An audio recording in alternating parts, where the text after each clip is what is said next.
Chapitre 12e. La pièce. La pièce est rectangulaire. J'y ai placé une table d'échecs dans le coin vers l'entrée. Une petite porte donne sur une cuisinette. Sur la table d'échecs, en temps normal, se trouve mon ordinateur où j'y écris mes très belles poésies. En face de cette table d'échecs se trouve une seconde table ronde où le matin j'y prends mon petit déjeuner. Le matin, j'ai pour habitude de me fumer un joint à cette table avant de prendre un bain dans la salle qui se trouve au fond de la pièce. D'un côté se trouve une fenêtre, unique fenêtre de la pièce. Sur celle-ci, au lever du soleil, j'y place de temps à autre une barque à champignons hallucinogènes pour que ceux-ci poussent la nuit à venir. Le temps que ces champignons poussent par eux-mêmes, j'ai un petit bol qui se trouve sur la troisième table de la pièce, petite table devant mon canapé-lit. Dans ce bol se trouvent différentes herbes sauvages, la datura, de l'ergot de sel, des rues. Ces herbes codifient le poison suprême de scorpion de paille. Ce mélange de divers plantes toxiques est un mélange codifié à but d'armement par moi, le papé universalis. Encore, à ce jour, ces effets me pèsent sur la conscience. Le but de cette arme est révélé dans le Scrooge du Scorpion de paille, chapitre mythique du livre qui n'existe pas, fondement suprême de la religion des prêtres. Pendant de longs mois, j'ai fumé des joints et des calumets de toutes sortes d'herbes aux vertus psychotropes et hallucinatoires. Ainsi, je m'envolais dans la prière de ma méditation. Des champignons mexicains, hawaïens, amazoniens, j'avais une pharmacopée universelle. Puis la datura est le poison suprême du scorpion de paille. Depuis des années-lumière de ces méditations, j'ai dépassé le nirvana du 7e niveau de la sagesse bouddhiste. Je le sais, dans cette méditation atteinte, j'ai atteint le Gershminal, le 8374e niveau de la sagesse de la religion des padres. Puis l'éveil, et je suis maintenant dans la pièce à écrire l'histoire du Vorishu Ier qui, ayant exploré et consulté les esprits, a fini par les comprendre. L'apprentissage de l'étude des esprits, de par cet éveil, s'est conclu de l'abolition des secrets du monde, la compréhension universelle.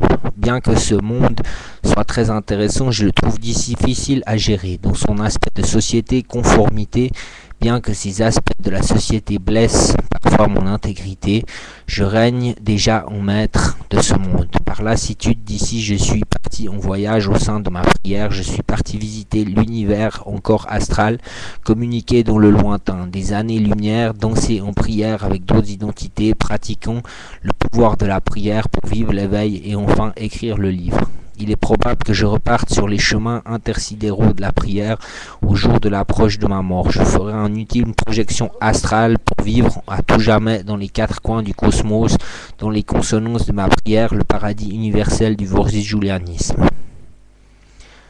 Dans la pièce, j'ai fabriqué différents objets que j'ai fabriqués en tant que support transcendantaux. Le serpent à plumes qui m'était venu à l'esprit par le troisième œil m'avait conseillé cette pratique, m'expliquant ses principes par projection hallucinatoire. Dans ma prière, il avait mené mon corps astral depuis une bulle historique dans un temple arien. Le serpent à plumes m'avait alors conseillé cette destination pour mes prochains voyages astraux. Que fait-il là dans le vaudou d'un occidental? Toutefois, il avait été bon guide pour moi, pour mon voyage dans ma prière digne de vision de sagesse. Alors j'ai écrit l'histoire, je pense et réfléchis. Je me dis que je le fais et que j'ai pu converser au royaume des anges avec le serpent à plumes. Vient selon mon étude de la provenance des champignons hallucinogènes mexicains que j'avais ingurgités avant de m'entretenir avec lui. L'âme du serpent à plumes a trouvé la vie éternelle au sein de ces champignons, merveilles de la nature. Ces champignons portent des multidimensions de l'univers, ceux-ci ayant capté les ondes karmiques du serpent à plumes pour que celui-ci me guide en ce temps de rêve méditatif. Maintenant que j'en ai mangé à mon tour, ces merveilles de la nature ont perpétué mon karma à tout jamais. À chaque fois que quelqu'un en consommera, il aura l'opportunité de rentrer en contact avec mon entité. Pour ce faire, il devra prier le serpent à plumes de guider la méditant à mon identité. Il le fera. Pendant ma danse de songe méditative que j'ai eue avec lui, il s'est engagé de guider mon âme perdue au vorsijulianisme. Les objets de la pièce sont pour moi des objets de fantasme, de convoitise, comme un branleur qui use des photos de femmes comme support à la montée de son plaisir. Je pense que ce fait explique pourquoi nos ancêtres traçaient des cercles dans les grottes. La porte des autres mondes se trouve notamment dans la prise des herbes magiques qui leur apportaient une perception plus performante. Déjà à leurs époques, de par cette perception plus large que leur apportaient les herbes magiques, ils consultaient les esprits, ainsi ils percevaient mieux la compréhension de l'évolution de la vie. Quand ils étaient jetés aux herbes magiques, les chamans de l'ancien temps passaient déjà pour des fous pour le reste de la communauté. Ogma, le premier chaman de l'Occident, a fini par enchaîner pour avoir écrit les premières lettres de l'Occident, lettres qu'il avait reçues des esprits suite à son éveil, puis Jésus crucifié pour avoir partagé. La pièce était devenue mon centre hallucinatoire, où les pendus en âme errante venaient à moi, le bon berger de paille, pour m'expliquer la cause de leur suicide. Dans cette pièce où le prophète Voton m'a donné l'étincelle de la science des runes. C'est probablement grâce aux amanites, l'éternel champignon de Odin, que je faisais tremper dans l'alcool, que je buvais durant ces mois de méditation qui, tout comme les apparitions du serpent à plumes, m'ont permis de rentrer en connexion avec l'enseignement du prophète. C'est dans cette même pièce qu'aujourd'hui j'écris l'histoire. Dans la pièce, l'un de mes supports fantasmagoriques, un arbre en papier mâché, reproduction de l'arbre Yggdrasil, l'arbre de la connaissance de la mythologie runique, quand j'atteignais un niveau méditatif trop élevé et que je rentrais en ce monde, celui de l'Eda, ainsi je vivais avec les êtres de la mythologie qui m'enseignaient leur savoir. Dans la pièce, j'avais 2 chats noirs qui, à l'heure où j'écris ces mots, ils sont partis. Le premier s'appelait Princesse Nelly, le second grand directeur chat noir. Mes chats adoraient consommer la datura, ces gentils coquins pouvaient monter et escalader les étagères afin d'en consommer. Rien ne les empêchait de trouver leur pitance, les chats noirs sont toujours bons alliés en ce qui concerne les domaines spirituels de la sorcellerie. Quand j'étais en méditation intense, que mon intention n'était plus que dirigée dans ma transe, j'avais les capacités de diriger l'esprit de mes chats. Ils allaient dans la pièce où je leur commandais par mon esprit. Je les prenais doucement sous l'emprise de mon corps astral et ensemble nous dansions spirituellement la danse de la démence, la danse qui se vit sous les chants miraculistes des hallucinogènes.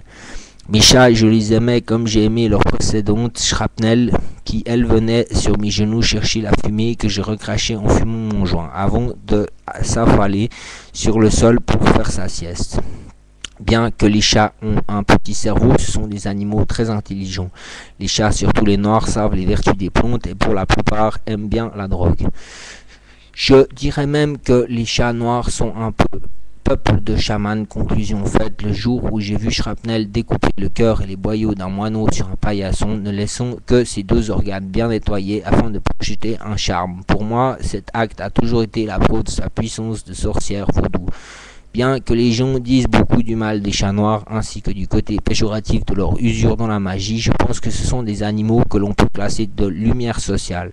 Face aux autres races de chats de poussière, ils sont plus attentifs à la perpétuation de leur espèce de chat noir. Je pense que les chats noirs sont génétiquement très conservateurs et sont un exemple pour l'humanité, raison pour laquelle le sorcier rentre facilement en connivence avec eux. La raison de ma lutte psychédélique fit donc dans ma pièce l'antre d'un chaman, l'antre secrète d'un sorcier.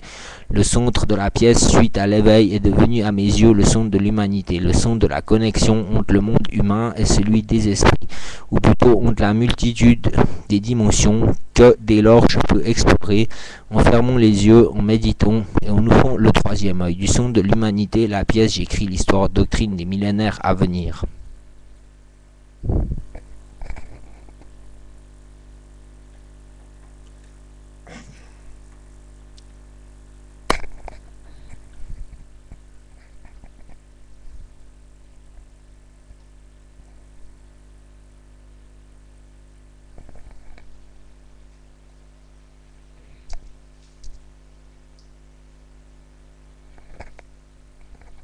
Amen. À tout à l'heure. Bonne nuit. Bonne nuit.